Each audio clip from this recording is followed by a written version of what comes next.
দুই ব্যক্তি এমন, যেই দুই ব্যক্তির নামাজ, রোজা, হজ, যাকাত সব আমল সমান।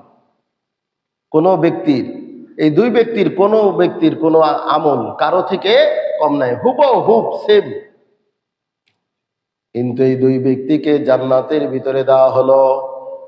কিন্তু জান্নাতে যাওয়ার পরে দেখা গেল এক ব্যক্তির মর্যাদা আর এক ব্যক্তির মর্যাদা থেকে আকাশ পাতালের ব্যবধান। প্রশ্ন করা হলো, কেন এত ব্যবধান দুইজনের মধ্যে?